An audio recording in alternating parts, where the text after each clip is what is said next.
Hi friends, welcome to my channel. Friends, 2003 November 30ರಂದು ಬೆಂಗಳೂರಿನಲ್ಲಿ ವಾಸ ಮಾಡುವ ಶುಭ ಎಂಬ ಹುಡುಗಿಗೆ ಗಿರೀಶ್ ಎಂಬ ಹುಡುಗನೊಂದಿಗೆ ಎಂಗೇಜ್ಮೆಂಟ್ ಆಗುತ್ತದೆ. ಎರಡು ಕುಟುಂಬದವರು ಸೇರಿಕೊಂಡು ಈ ಸಂಭ್ರಮವನ್ನ ತುಂಬಾ ಸಂತೋಷದಿಂದ ಆಚರಣೆ ಮಾಡಿಕೊಳ್ಳುತ್ತಿದ್ದಾರೆ. ನಿಜ ಹೇಳ್ಬೇಕಂದ್ರೆ ಶುಭ ಮತ್ತು ಗಿರೀಶ್ಗೆ 10 ವರ್ಷಗಳಿಂದ ಪರಿಚಯವಿದೆ. ಆದ್ದರಿಂದಲೇ ಎರಡು ಕುಟುಂಬಗಳು ಚರ್ಚೆ ಮಾಡಿ ಅವರಿಬ್ಬರಿಗೆ ಮದುವೆ ಮಾಡಬೇಕೆಂದು ನಿರ್ಧಾರ ಮಾಡುತ್ತಾರೆ. ಶುಭ ಬೆಂಗಳೂರಿನಲ್ಲಿ ತನ್ನ ಕುಟುಂಬದ ಜೊತೆ ವಾಸ ಮಾಡುತ್ತಿದ್ದಳು. ಸ್ವಲ್ಪ ದೂರದಲ್ಲಿ ಗಿರೀಶ್ ಎಂಬ ವ್ಯಕ್ತಿ ಕೂಡ ತನ್ನ ತಂದೆ ತಾಯಿ ಜೊತೆ ವಾಸ ಮಾಡುತ್ತಿದ್ದನು. ಆಕ್ಚುಲ್ ಆಗಿ ಗಿರೀಶ್ ಬೆಂಗಳೂರಿನಲ್ಲಿ ಒಂದು ಇಂಟರ್ನ್ ಕಂಪನಿಯಲ್ಲಿ ಸಾಫ್ಟ್ವೇರ್ ಆಗಿ ಕೆಲಸ ಮಾಡುತ್ತಿದ್ದನು. ಮತ್ತೊಂದು ಕಡೆ 21 ವರ್ಷದ ಶುಭ BMS ಕಾಲೇಜಿನಲ್ಲಿ ಓದುತ್ತಿದ್ದಳು. ಇವರಿಬ್ಬರಿಗೂ ಎಂಗೇಜ್ಮೆಂಟ್ ಆದ ನಂತರ ಎರಡು ಕುಟುಂಬಗಳು ಚರ್ಚೆ ಮಾಡಿಕೊಂಡು ಮದುವೆ ಡೇಟ್ ಅನ್ನು ಕೂಡ ಫಿಕ್ಸ್ ಮಾಡಿದರು. 2004 ಏಪ್ರಿಲ್ ನಲ್ಲಿ ಇವರಿಗೆ ಮದುವೆ ಮಾಡೋಣ ಅಂತೇಳಿ ಅವರು ನಿರ್ಧಾರ ಮಾಡುತ್ತಾರೆ. ನಿಜ ಹೇಳ್ಬೇಕು ಅಂದ್ರೆ ಗಿರೀಶ್ ಮತ್ತು ಶುಭಗೆ 10 ವರ್ಷಗಳಿಂದ ಆಳವಾದ ಪರಿಚಯವಿದೆ. ನಾವು ಹೇಗೋ ಮದುವೆ ಮಾಡಿಕೊಳ್ಳುತ್ತೇವೆ ಎಂದುಕೊಂಡ ಗಿರೀಶ್ ಶುಭಳನ್ನು ಪ್ರತಿದಿನ ಫೋನ್ ಅಲ್ಲಿ ಮಾತನಾಡು ಎಂದು ಕೇಳುತ್ತಾನೆ. ಶುಭಳು ಕೂಡ ಅವನು ಹೇಳಿದಂತೆ ಅವನ ಜೊತೆ ಪ್ರತಿದಿನವೂ ಕೂಡ ಫೋನ್ ಅಲ್ಲಿ ಮಾತನಾಡುತ್ತಿದ್ದಳು. ಆದ್ರೆ ಎಂಗೇಜ್ಮೆಂಟ್ ನಡೆದ 3 ದಿನಕ್ಕೆ ಅಂದ್ರೆ ಡಿಸೆಂಬರ್ 3ರಂದು ಶುಭ ಗಿರೀಶ್ಗೆ ಕಾಲ್ ಮಾಡಿ ಸಾಯಂಕಾಲ ಡಿನ್ನರ್ ಗೆ ಹೋಗೋಣ ಅಂತ ಹೇಳ್ತಾಳೆ. ಗಿರೀಶ್ ಕೂಡ ಶುಭ ಪ್ರೀತಿಯಿಂದ ಕೇಳಿದ್ದರಿಂದ ಇಲ್ಲ ಅನ್ನಲಾಗದೆ ಹೋಗುತ್ತಾನೆ. ಗಿರೀಶ್ ತನ್ನ ಡ್ಯೂಟಿ ಕಂಪ್ಲೀಟ್ ಆದ ತಕ್ಷಣ ಶುಭಳನ್ನು ಪಿಕಪ್ ಮಾಡಿಕೊಂಡು ಬೈಕ್ ಮೇಲೆ ಕರೆದುಕೊಂಡು ಶುಭಳ ಮನೆಗೆ ಹೋಗುತ್ತಾನೆ. ಅಂದ್ರೆ ಶುಭ ಈ ಡಿನ್ನರ್ ಬಗ್ಗೆ ತನ್ನ ಕುಟುಂಬದವರಿಗೆ ಮೊದಲೇ ಹೇಳಿರುತ್ತಾಳೆ. ಅದೇ ರೀತಿ ಗಿರೀಶ್ ಕೂಡ ಈ ಡಿನ್ನರ್ ಬಗ್ಗೆ ತನ್ನ ತಂದೆ ತಾಯಿಗೆ ಮೊದಲೇ ಹೇಳಿರುತ್ತಾನೆ. ಆ ನಂತರ ಅವರಿಬ್ಬರು ಬೈಕ್ ಮೇಲೆ ಹೊರಗಡೆ ಹೋಗುತ್ತಾರೆ. ಆದ್ರೆ ರಾತ್ರಿ 10 ಗಂಟೆ ಆದ್ರೂ ಕೂಡ ಶುಭ ಮತ್ತು ಗಿರೀಶ್ ಮನೆಗೆ ವಾಪಸ್ ಬರಲಿಲ್ಲ. ಆಗ ಗಿರೀಶ್ ಅವರ ತಂದೆ ಶುಭಳ ತಂದೆಗೆ ಕಾಲ್ ಮಾಡಿ ಗಿರೀಶ್ ಇನ್ನು ಮನೆಗೆ ಬಂದಿಲ್ಲ, ಶುಭ ಮನೆಗೆ ಬಂದ ಎಂದು ಕೇಳುತ್ತಾರೆ. ಇದನ್ನು ಕೇಳಿದ ಶುಭಳ ತಂದೆ ತಾಯಿಗಳು ಕೂಡ ಶುಭನು ಇನ್ನು ಮನೆಗೆ ಬಂದಿಲ್ಲ ಎಂದು ಹೇಳುತ್ತಾರೆ. ಅದಾದ ಸ್ವಲ್ಪ ಸಮಯಕ್ಕೆ ಗಿರೀಶ್ ಅವರ ತಂದೆಗೆ ಮಣಿಪಾಲ್ ಹಾಸ್ಪಿಟಲ್ ನಿಂದ ಒಂದು ಕಾಲ್ ಬರುತ್ತದೆ. ಆ ಕಾಲ್ ನಲ್ಲಿ ಒಬ್ಬ ವ್ಯಕ್ತಿ ಮಾತನಾಡುತ್ತಾ ನಿಮ್ಮ ಹುಡುಗನ ಪರಿಸ್ಥಿತಿ ತುಂಬಾ ದಾರುಣವಾಗಿದೆ, ನೀವು ಎಷ್ಟು ಬೇಗ ಆಗುತ್ತೋ ಅಷ್ಟು ಬೇಗ ಮಣಿಪಾಲ್ ಹಾಸ್ಪಿಟಲ್ ಗೆ ಬನ್ನಿ ಎಂದು ಹೇಳುತ್ತಾನೆ. ಇದನ್ನು ಕೇಳಿದ ತಕ್ಷಣ ಗಿರೀಶ್ ಕುಟುಂಬದವರು ಮಣಿಪಾಲ್ ಹಾಸ್ಪಿಟಲ್ ಗೆ ಹೋಗುತ್ತಾರೆ. ಇದನ್ನು ತಿಳಿದ ಶುಭ ತಂದೆ ತಾಯಿಗಳು ಕೂಡ ಮಣಿಪಾಲ್ ಹಾಸ್ಪಿಟಲ್ ಗೆ ಬರುತ್ತಾರೆ. ಆಕ್ಚುಲ್ ಆಗಿ ಶುಭ ಮತ್ತು ಗಿರೀಶ್ ಡಿನ್ನರ್ ಮಾಡಿ ವಾಪಸ್ ಬರೋ ಸಮಯದಲ್ಲಿ ರಿಂಗ್ ರೋಡ್ ಹತ್ತಿರದಲ್ಲಿರುವ ಒಂದು ಏರಿಯೋ ಪಾಯಿಂಟ್ ನಲ್ಲಿ ನಿಂತುಕೊಂಡಿರುತ್ತಾರೆ. ಅದೇ ಸಮಯದಲ್ಲಿ 3 ವ್ಯಕ್ತಿಗಳು ಅಲ್ಲಿಗೆ ಬಂದು ಅವರ ಬಳಿ ಇದ್ದ ವಸ್ತುಗಳನ್ನು ದೋಚಿಕೊಳ್ಳುವುದಕ್ಕೆ ಪ್ರಯತ್ನ ಮಾಡುತ್ತಾರೆ. ಆ ಸಮಯದಲ್ಲಿ ಒಬ್ಬ ವ್ಯಕ್ತಿ ಒಂದು ಐರನ್ ರಾಡ್ ಅನ್ನು ತೆಗೆದುಕೊಂಡು ಗಿರೀಶ್ ನ ತಲೆಯ ಮೇಲೆ ಜೋರಾಗಿ ಹೊಡೆಯುತ್ತಾನೆ. ಇದರಿಂದ ಗಿರೀಶ್ ಗೆ ಬಲವಾದ ಗಾಯವಾಗುತ್ತದೆ. ಆಗ ಶುಭ ಯಾವುದೋ ಒಂದು ರೀತಿಯಲ್ಲಿ ಗಿರೀಶ್ ನನ್ನ ಮಣಿಪಾಲ್ ಹಾಸ್ಪಿಟಲ್ ಗೆ ಕರೆದುಕೊಂಡು ಹೋಗುತ್ತಾಳೆ. ಆದ್ರೆ ಅಷ್ಟೊತ್ತಿಗಾಗಲೇ ಅವನ ಪರಿಸ್ಥಿತಿ ತುಂಬಾ ದಾರುಣವಾಗಿರುತ್ತೆ. ಮಾರನೇ ದಿನ ಡಿಸೆಂಬರ್ 4ರಂದು ಬೆಳಿಗ್ಗೆ 8 ಗಂಟೆಗೆ ಗಿರೀಶ್ ಸತ್ತು ಹೋಗುತ್ತಾನೆ. ಡಾಕ್ಟರ್ಗಳು ಗಿರೀಶ್ ನ ತಲೆ ಮೇಲೆ ಬಲವಾಗಿ ಹೊಡೆದಿರುವುದರಿಂದ ತುಂಬಾ ದೊಡ್ಡ ಗಾಯವಾಗಿದೆ, ಅದರಿಂದ ಓವರ್ ಬ್ಲೀಡಿಂಗ್ ಆಗಿ ಸತ್ತು ಹೋದನು ಎಂದು ಹೇಳುತ್ತಾರೆ. ಗಿರೀಶ್ ಸತ್ತು ಹೋದ ನಂತರ ಅವರ ತಂದೆ ಪೊಲೀಸ್ ಸ್ಟೇಷನ್ ಗೆ ಹೋಗಿ ಕಂಪ್ಲೇಂಟ್ ಕೊಡುತ್ತಾರೆ. ಆ ವ್ಯಕ್ತಿ ಗಿರೀಶ್ ಮೇಲೆ ನಡೆದಿರುವ ದಾಳಿಯ ಬಗ್ಗೆ ಪೂರ್ತಿಯಾಗಿ ಪೊಲೀಸರಿಗೆ ಹೇಳುತ್ತಾನೆ. ಎಂಗೇಜ್ಮೆಂಟ್ ಆದ 3 ದಿನಕ್ಕೆ ತನ್ನ ಮಗ ಸತ್ತು ಹೋಗಿದ್ದನ್ನ ನೋಡಿ ಗಿರೀಶ್ ಅವರ ತಂದೆ ನಿಸ್ಸಹಾಯಕರಾಗುತ್ತಾರೆ. FIR ಫೈಲ್ ಮಾಡಿದ ನಂತರ ಪೊಲೀಸರು ಮಣಿಪಾಲ್ ಹಾಸ್ಪಿಟಲ್ ಗೆ ಬಂದು ತೀವ್ರವಾದ ಎನ್ಕ್ವೈರಿಯನ್ನು ಶುರು ಮಾಡುತ್ತಾರೆ. ಗಿರೀಶ್ ಮೇಲೆ ದಾಳಿ ನಡೆಯುತ್ತಿರುವ ಸಮಯದಲ್ಲಿ ಅವನ ಜೊತೆ ಇದ್ದದ್ದು ಶುಭ ಮಾತ್ರ. ಆದ್ದರಿಂದ ಮೊದಲಿಗೆ ಪೊಲೀಸರು ಶುಭಳ ಸ್ಟೇಟ್ಮೆಂಟ್ ಅನ್ನ ತೆಗೆದುಕೊಳ್ಳುತ್ತಾರೆ. ನಾವಿಬ್ಬರು ಡಿನ್ನರ್ ಮಾಡಿದ ನಂತರ ಇಬ್ಬರು ವಾಪಸ್ ಮನೆಗೆ ಬರ್ತಾ ಇದ್ವಿ. ಆಗ ಅದೇ ದಾರಿಯಲ್ಲಿ ಒಂದು ಏರ್ ವ್ಯೂ ಪಾಯಿಂಟ್ ಇದೆ. ನಾವಿಬ್ಬರು ಅಲ್ಲೇ ನಿಂತುಕೊಂಡು ಟೇಕಪ್ ಆಗುತ್ತಿರುವ ಹೆಲಿಕಾಪ್ಟರ್ಗಳು ಮತ್ತು ಲ್ಯಾಂಡ್ ಆಗುತ್ತಿರುವ ಹೆಲಿಕಾಪ್ಟರ್ ಗಳನ್ನು ತುಂಬಾ ಹತ್ತಿರದಿಂದ ನೋಡಬಹುದು. ಆದ್ದರಿಂದಲೇ ನಾನು ಗಿರೀಶ್ ನನ್ನ ಅಲ್ಲಿಗೆ ಕರೆದುಕೊಂಡು ಹೋದೆ. ಅದೇ ಸಂದರ್ಭದಲ್ಲಿ ಅಲ್ಲಿಗೆ 3 ವ್ಯಕ್ತಿಗಳು ಬಂದರು. ಆ ವ್ಯಕ್ತಿಗಳು ನಮ್ಮ ಬಳಿ ಇರುವ ವಸ್ತುಗಳನ್ನ ದೋಚಿಕೊಳ್ಳುವುದಕ್ಕೆ ಪ್ರಯತ್ನ ಮಾಡಿದ್ರು. ಆಗ ಗಿರೀಶ್ ಅವರನ್ನ ತಡೆಯುವುದಕ್ಕೆ ಪ್ರಯತ್ನ ಮಾಡಿದ್ರು. ಆ ಸಂದರ್ಭದಲ್ಲಿ ಒಬ್ಬ ವ್ಯಕ್ತಿ ಒಂದು ಐರನ್ ರಾಡ್ ನಿಂದ ಗಿರೀಶ್ ತಲೆಗೆ ಬಲವಾಗಿ ಹೊಡೆದನು. ಇದರಿಂದ ಗಿರೀಶ್ ತಕ್ಷಣ ಜ್ಞಾನ ತಪ್ಪಿ ಬಿದ್ದು ಹೋದನು. ಆ ನಂತರ ನಾನು ಗಿರೀಶ್ ನನ್ನ ಕರೆದುಕೊಂಡು ಮಣಿಪಾಲ್ ಹಾಸ್ಪಿಟಲ್ ಗೆ ಬಂದೆ. ಡಾಕ್ಟರ್ಸ್ ಗಳು ಕೂಡ ತಕ್ಷಣ ಟ್ರೀಟ್ಮೆಂಟ್ ಅನ್ನ ಶುರು ಮಾಡಿದರು. ಆದ್ರೆ ಮಾರನೇ ದಿನ ಗಿರೀಶ್ ಸತ್ತು ಹೋದ ಅಂತೇಳಿ ಶುಭ ತನ್ನ ಸ್ಟೇಟ್ಮೆಂಟ್ ಅನ್ನು ಪೊಲೀಸರಿಗೆ ವಿವರಿಸುತ್ತಾಳೆ. ಪೊಲೀಸರು ಶುಭಳಿಂದ ಸ್ಟೇಟ್ಮೆಂಟ್ ಅನ್ನು ತೆಗೆದುಕೊಂಡು ತಮ್ಮ ಇನ್ವೆಸ್ಟಿಗೇಷನ್ ಅನ್ನು ಮತ್ತಷ್ಟು ಚುರುಕುಗೊಳಿಸಿದರು. ಆಗ ತಕ್ಷಣ ಅವರು ಗಿರೀಶ್ ಮೇಲೆ ದಾಳಿ ನಡೆದ ಸ್ಥಳಕ್ಕೆ ಹೋಗುತ್ತಾರೆ. ಅಲ್ಲಿಗೆ ಹೋದ ನಂತರ ಅಲ್ಲಿರುವ ಸ್ಥಳೀಯರ ಬಳಿ ಗಿರೀಶ್ ಮೇಲೆ ನಡೆದಿರುವ ದಾಳಿಯ ಬಗ್ಗೆ ವಿಚಾರಿಸುತ್ತಾರೆ. ನಿಜ ಹೇಳ್ಬೇಕು ಅಂದ್ರೆ ಆ ಸಮಯದಲ್ಲಿ ಸಿಸಿಟಿವಿ ಅಂತಹ ಅಡ್ವಾನ್ಸ್ ಟೆಕ್ನಾಲಜಿ ಇರಲಿಲ್ಲ. ಆದ್ದರಿಂದ ಪೊಲೀಸರಿಗೆ ಅಲ್ಲಿ ಯಾವುದೇ ರೀತಿಯ ಆಧಾರಗಳು ಸಿಗುವುದಿಲ್ಲ. ಆಗ ಪೊಲೀಸರು ಈ ಕೇಸ್ ನ ಇನ್ವೆಸ್ಟಿಗೇಷನ್ ಅನ್ನ ಎಲ್ಲಿಂದ ಶುರು ಮಾಡಬೇಕೆಂದು ಆಲೋಚನೆ ಮಾಡುತ್ತಿದ್ದಾರೆ. ಆಗ ಪೊಲೀಸರಿಗೆ 3 ದಿನಗಳ ಹಿಂದೆ ಅಷ್ಟೇ ಶುಭ ಮತ್ತು ಗಿರೀಶ್ ಗೆ ಎಂಗೇಜ್ಮೆಂಟ್ ಆಗಿತ್ತು ಎಂದು ಗೊತ್ತಾಗುತ್ತದೆ. ಅದಕ್ಕೆ ಅವರು ಇವರ ಎಂಗೇಜ್ಮೆಂಟ್ ವಿಡಿಯೋನ ನೋಡಿದ್ರೆ ಯಾವುದಾದ್ರೂ ಕ್ಲೂ ಸಿಗಬಹುದು ಅಂತೇಳಿ ಎಂಗೇಜ್ಮೆಂಟ್ ವಿಡಿಯೋಗೋಸ್ಕರ ಗಿರೀಶ್ ಮನೆಗೆ ಹೋಗುತ್ತಾರೆ. ಪೊಲೀಸರು ಆ ಎಂಗೇಜ್ಮೆಂಟ್ ವಿಡಿಯೋವನ್ನು ತುಂಬಾ ಸಾರಿ ನೋಡುತ್ತಾರೆ. ಆಗ ಅವರು ಒಂದು ವಿಚಿತ್ರವಾದ ವಿಷಯವನ್ನ ಗುರುತಿಸುತ್ತಾರೆ.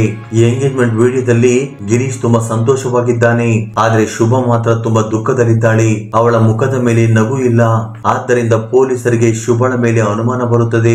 ಆಗ ತಕ್ಷಣ ಅವರು ಶುಭಳನ್ನು ಮತ್ತೆ ಎನ್ಕ್ವೈರಿ ಮಾಡಬೇಕೆಂದು ಅಂದುಕೊಳ್ಳುತ್ತಾರೆ. ಇಲ್ಲೇ ಪೊಲೀಸರಿಗೆ ಒಂದು ಅತಿ ದೊಡ್ಡ ಆಧಾರ ಸಿಗುತ್ತದೆ. ಪೊಲೀಸರು ಶುಭಳನ್ನು ಏಕೆ ನಿನಗೆ ಗಿರೀಶ್ ನನ್ನು ಮದುವೆ ಮಾಡಿಕೊಳ್ಳುವುದಕ್ಕೆ ಇಷ್ಟವಿರಲಿಲ್ವಾ, ಯಾಕೆ ನೀನು ಎಂಗೇಜ್ಮೆಂಟ್ ಟೈಮ್ ಅಲ್ಲಿ ತುಂಬಾ ಡಲ್ ಆಗಿದೆಯಾ ಎಂದು ಪ್ರಶ್ನೆ ಮಾಡುತ್ತಾರೆ. ಆದ್ರೆ ಶುಭ ಮಾತ್ರ ಅದಕ್ಕೆ ಸರಿಯಾದ ಉತ್ತರವನ್ನು ಕೊಡುವುದಿಲ್ಲ. ಅಷ್ಟೇ ಅಲ್ಲದೆ ಅವಳ ವರ್ತನೆ ಕೂಡ ತುಂಬಾ ವಿಚಿತ್ರವಾಗಿದೆ.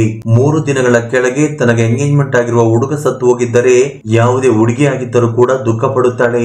ಆದ್ರೆ ಶುಭ ಮಾತ್ರ ನಗುತ್ತಾ ಸಂತೋಷವಾಗಿದ್ದಾಳೆ. ಅವಳ ವರ್ತನೆ ಕೂಡ ತುಂಬಾ ಬದಲಾಗಿದೆ. ಇದನ್ನೆಲ್ಲ ಗಮನಿಸಿದ ಪೊಲೀಸರಿಗೆ ಶುಭಳ ಮೇಲಿರುವ ಅನುಮಾನ ಮತ್ತಷ್ಟು ಬಲವಾಗುತ್ತದೆ. ಆದ್ದರಿಂದ ಅವರು ಶುಭಳಿಗೆ ಗೊತ್ತಾಗದ ಹಾಗೆ ಅವಳ ಕಾಲ್ ಡೀಟೇಲ್ಸ್ ಅನ್ನು ಚೆಕ್ ಮಾಡುತ್ತಾರೆ. ಇಲ್ಲಿ ಪೊಲೀಸರಿಗೆ ಒಂದು ಅತಿ ದೊಡ್ಡ ಆಧಾರ ಸಿಗುತ್ತದೆ. ಪೊಲೀಸರು ಶುಭಳ ಕಾಲ್ ರೆಕಾರ್ಡ್ಸ್ ನಲ್ಲಿ ಒಂದು ನಂಬರ್ ಅನ್ನ ಗುರುತಿಸುತ್ತಾರೆ. ಶುಭ ಪ್ರತಿದಿನ ನಂಬರ್ ಗೆ ಕಾಲ್ ಮಾಡಿ ಗಂಟೆಗಟ್ಟಲೆ ಮಾತನಾಡುತ್ತಿದ್ದಳು. ಗಿರೀಶ್ ಮೇಲೆ ದಾಳಿ ನಡೆದಾಗಲೂ ಕೂಡ ಶುಭ ನಂಬರ್ ಗೆ 72 ಸಾರಿ ಕಾಲ್ ಮಾಡಿ ಮಾತನಾಡಿದ್ದಾಳೆ. ಇದರಿಂದ ಪೊಲೀಸರಿಗೆ ಆ ನಂಬರ್ ಮೇಲೆ ತುಂಬಾ ಅನುಮಾನ ಬರುತ್ತದೆ. ಇದರಿಂದಲೇ ಅವರು ಆ ನಂಬರ್ ಯಾರದು ಎಂದು ಪತ್ತೆ ಮಾಡುತ್ತಾರೆ. ಪೊಲೀಸರು ಮಾಡಿದ ಇನ್ವೆಸ್ಟಿಗೇಷನ್ ನಲ್ಲಿ ಆ ನಂಬರ್ ಅರುಣ್ ವರ್ಮಾ ಎಂಬ ವ್ಯಕ್ತಿಯದ್ದು ಎಂದು ಗೊತ್ತಾಗುತ್ತದೆ. ಪೊಲೀಸರು ಮಾಡಿದ ಇನ್ವೆಸ್ಟಿಗೇಷನ್ ನಲ್ಲಿ ಅರುಣ್ ಕೂಡ ಶುಭ ಓದುತ್ತಿರುವ ಕಾಲೇಜಿನಲ್ಲಿ ಓದುತ್ತಿದ್ದಾನೆ ಎಂದು ಗೊತ್ತಾಗುತ್ತದೆ. ಇದನ್ನು ತಿಳಿದ ಪೊಲೀಸರು ತಕ್ಷಣ ಅರುಣ್ ಓದುತ್ತಿದ್ದ ಕಾಲೇಜಿಗೆ ಹೋಗಿ ಅವನ ಬಗ್ಗೆ ವಿಚಾರಿಸುತ್ತಾರೆ. ಇಲ್ಲೇ ಪೊಲೀಸರಿಗೆ ಮತ್ತೊಂದು ಆಧಾರ ಸಿಗುತ್ತದೆ. ಕಾಲೇಜ್ ಸ್ಟಾಫ್ಸ್ ಗಳ ಜೊತೆ ಶುಭಳ ಫ್ರೆಂಡ್ಸ್ ಗಳು ಕೂಡ ಶುಭ ಮತ್ತು ಅರುಣ್ ವರ್ಮಾ ಒಬ್ಬರನ್ನೊಬ್ಬರು ಪ್ರೀತಿಸುತ್ತಿದ್ದರು ಎಂದು ಹೇಳುತ್ತಾರೆ. ಈ ವಿಷಯವನ್ನು ತಿಳಿದುಕೊಂಡ ತಕ್ಷಣ ಪೊಲೀಸರು ಅರುಣ್ ವರ್ಮನನ್ನು ಅರೆಸ್ಟ್ ಮಾಡಿ ಸ್ಟೇಷನ್ ಗೆ ಕರೆದುಕೊಂಡು ಹೋಗುತ್ತಾರೆ. ಪೊಲೀಸರು ಅವನನ್ನು ಎನ್ಕ್ವೈರಿ ಮಾಡಿದಾಗ ಅರುಣ್ ಮೇಲೆ ಅನುಮಾನ ಬರುವಂತ ಯಾವುದೇ ರೀತಿಯ ಆಧಾರಗಳು ಸಿಗುವುದಿಲ್ಲ.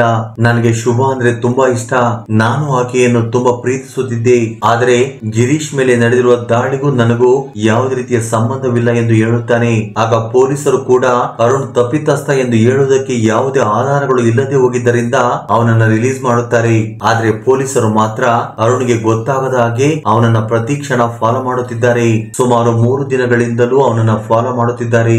ಒಂದು ದಿನ ಅರುಣ್ ಶುಭಳನ್ನು ಭೇಟಿಯಾಗುತ್ತಾನೆ. ಆಗ ಪೊಲೀಸರು ಶುಭಳ ಬಗ್ಗೆ ಇನ್ನಷ್ಟು ಮಾಹಿತಿಗಳನ್ನ ಕಲೆ ಹಾಕಬೇಕೆಂದು ಅಂದುಕೊಳ್ಳುತ್ತಾರೆ. ನಿಜ ಹೇಳ್ಬೇಕಂದ್ರೆ ಶುಭ ಅರುಣ್ ಬಗ್ಗೆ ತನ್ನ ಕುಟುಂಬದವರಿಗೆ ಮೊದಲೇ ಹೇಳಿರುತ್ತಾಳೆ. ಆದ್ರೆ ಅವರು ಶುಭಳ ಪ್ರೀತಿಯನ್ನ ಒಪ್ಪಿಕೊಂಡಿರುವುದಿಲ್ಲ.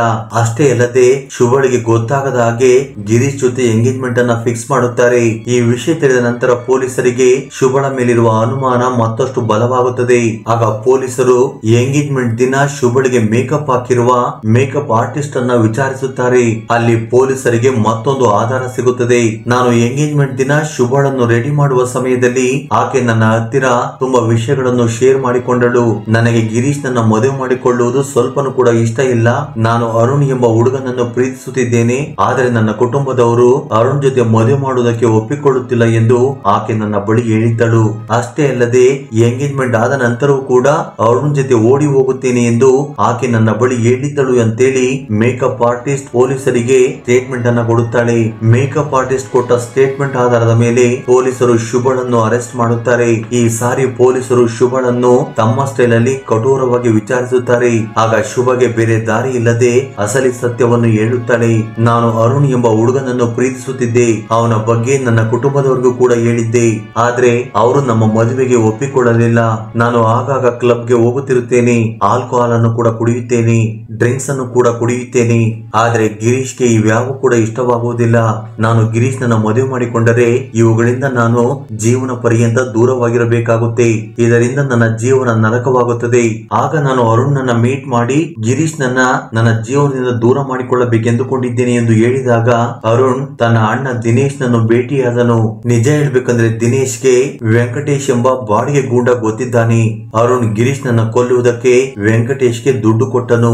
ಡಿಸೆಂಬರ್ 3ರಂದು ನಾನು ಡಿನ್ನರ್ ನೆಪದಲ್ಲಿ ಗಿರೀಶ್ ನನ್ನ ಹೊರಗಡೆ ಕರೆದುಕೊಂಡು ಹೋದೆ. ಆ ನಂತರ ನಾನು ರಿಂಗ್ ರೋಡ್ ಹತ್ತಿರ ಇರುವ ಏರ್ ವ್ಯೂ ಪಾಯಿಂಟ್ ಹತ್ತಿರ ಕರೆದುಕೊಂಡು ಹೋದೆ. ಆಗ ಅಲ್ಲಿಗೆ ಅರುಣ್, ದಿನೇಶ್, ವೆಂಕಟೇಶ್ ಅಲ್ಲಿಗೆ ಬಂದರು. ಆಗ ಅವನು ಒಂದು ಐರನ್ ರಾಡ್ ನಿಂದ ಗಿರೀಶ್ ತಲೆಯ ಮೇಲೆ ಬಲವಾಗಿ ಹೊಡೆದನು. ಆಗ ಗಿರೀಶ್ ನಿಂತ ಜಾಗದಲ್ಲಿ ಕುಸಿದು ಬಿದ್ದು ಹೋದನು. ಆ ನಂತರ ಮೂವರು ಕೂಡ ಅಲ್ಲಿಂದ ಹೊರಟು ಹೋದರು. ಆದ್ರೆ ನಾನು ಅಲ್ಲೇ ಇದ್ದುಕೊಂಡು ಯಾವಾಗ ಗಿರೀಶ್ ಸತ್ತು ಹೋಗುತ್ತಾನೆ ಎಂದು ನನಗೆ ಕನ್ಫರ್ಮ್ ಆಯಿತು, ಆಗ ನಾನು ಮಣಿಪಾಲ್ ಹಾಸ್ಪಿಟಲ್ ಗೆ ಕರೆದುಕೊಂಡು ಬಂದೆ ಎಂದು ಶುಭ ಪೊಲೀಸರಿಗೆ ವಿವರಿಸುತ್ತಾಳೆ. ನಿಜ ಹೇಳ್ಬೇಕು ಅಂದ್ರೆ ಶುಭಗೆ ಗಿರೀಶ್ ನನ್ನ ಎಲ್ಲಿಗೆ ಕರೆದುಕೊಂಡು ಹೋಗಬೇಕು, ಎಲ್ಲಿ ನಿಂತುಕೊಳ್ಳಬೇಕು, ಹೇಗೆ ಕೊಲ್ಲಬೇಕೆಂಬ ವಿಷಯಗಳನ್ನ ಶುಭ ಮೊದಲೇ ನಿರ್ಧಾರ ಮಾಡಿರುತ್ತಾಳೆ. 2003ರಲ್ಲಿ ಸಿಸಿಟಿವಿ ಅಂತಹ ಯಾವುದೇ ಅಡ್ವಾನ್ಸ್ ಟೆಕ್ನಾಲಜಿ ಇರಲಿಲ್ಲ. ಆದ್ರೂ ಕೂಡ ಪೊಲೀಸರು ತಮ್ಮ ಬುದ್ಧಿವಂತಿಕೆಯಿಂದ ಶುಭಳನ್ನು ಪತ್ತೆ ಮಾಡಿದರು. ಗಿರೀಶ್ ನ ಹತ್ಯೆ ಹಿಂದೆ ಅವಳ ಬಾಯ್ ಫ್ರೆಂಡ್ ಅರುಣ್, ಅವನ ಅಣ್ಣ ದಿನೇಶ್, ಬಾಡಿಗೆ ರೌಡಿ ವೆಂಕಟೇಶನ ಕೈವಾಡವು ಕೂಡ ಇದೆ ಎಂದು ಪೊಲೀಸರು ಗುರುತಿಸುತ್ತಾರೆ. ಆಗ ಪೊಲೀಸರು ಅವರನ್ನು ಅರೆಸ್ಟ್ ಮಾಡಿ ಎವಿಡೆನ್ಸ್ ಜೊತೆ ಅವರನ್ನ ಕೋರ್ಟ್ಗೆ ಪ್ರೊಡ್ಯೂಸ್ ಮಾಡುತ್ತಾರೆ. ಸತತ 7 ವರ್ಷಗಳ ಕಾಲ ನಡೆದ ವಿಚಾರಣೆಯಲ್ಲಿ 2010 ಜುಲೈ ತಿಂಗಳಲ್ಲಿ ಇವರಿಗೆ ಜೀವಾವಧಿ ಶಿಕ್ಷೆಯನ್ನು ನೀಡಿತು. ಆದ್ರೆ ಆಶ್ಚರ್ಯಕರವಾದ ವಿಷಯವೇನು ಅಂದ್ರೆ ಶುಭಗೆ ಜೀವಾವಧಿ ಶಿಕ್ಷೆ ಆಗಿದ್ದರೂ ಕೂಡ 2014ರಲ್ಲಿ ಈಕೆಗೆ ಬೇಲ್ ಸಿಕ್ಕಿತು. ಇದರ ಬಗ್ಗೆ ಗಿರೀಶ್ ಕುಟುಂಬದವರು ಕೂಡ ಕೋರ್ಟ್ ಅನ್ನು ಪ್ರಶ್ನೆ ಮಾಡಿದರು. ಆಗ ಕೋರ್ಟ್ ಶುಭಳ ವಿರುದ್ಧವಾಗಿ ಸರಿಯಾದ ಸಾಕ್ಷ್ಯ ಆಧಾರಗಳು ಇಲ್ಲ, ಆದ್ದರಿಂದಲೇ ಆಕೆಗೆ ಬೇಲ್ ಸಿಕ್ಕಿದೆ ಎಂದು ಹೇಳಿದರು. ಶುಭಗೆ ಬೇಲ್ ಸಿಕ್ಕಿದ್ದರಿಂದ ಗಿರೀಶ್ ಕುಟುಂಬದವರು ತಕ್ಷಣ ಸುಪ್ರೀಂ ಕೋರ್ಟ್ ಮೊರೆ ಹೋಗಿದ್ದಾರೆ. ಭವಿಷ್ಯತ್ತಿನಲ್ಲಿ ಆಕೆಗೆ ಮತ್ತೆ ಶಿಕ್ಷೆ ಆಗುವ ಅವಕಾಶಗಳು ಇದ್ದಾವೆ. ಆದ್ರೆ ಈಗ ಆಕೆ ಹೊರಗಡೆ ಸುತ್ತಾಡುತ್ತಿದ್ದಾಳೆ. ಉಳಿದ 3 ವ್ಯಕ್ತಿಗಳು ಇನ್ನೂ ಕೂಡ ಜೈಲಿನಲ್ಲಿ ತಮ್ಮ ಶಿಕ್ಷೆಯನ್ನು ಅನುಭವಿಸುತ್ತಿದ್ದಾರೆ. ಫ್ರೆಂಡ್ಸ್, ಈ ಇನ್ಸಿಡೆಂಟ್ ನ ಬಗ್ಗೆ ನಿಮ್ಮ ಅಭಿಪ್ರಾಯ ಅನಿಸಿಕೆಗಳನ್ನು ಕಮೆಂಟ್ ಬಾಕ್ಸ್ ಅಲ್ಲಿ ಕಮೆಂಟ್ ಮಾಡಿ. ಹಾಗೆ ಈ ವಿಡಿಯೋ ನಿಮ್ಗೆ ಇಷ್ಟವಾಗಿದ್ದರೆ ಲೈಕ್ ನೀಡುವುದನ್ನು ಮರೆಯಬೇಡಿ. Thank you for watching.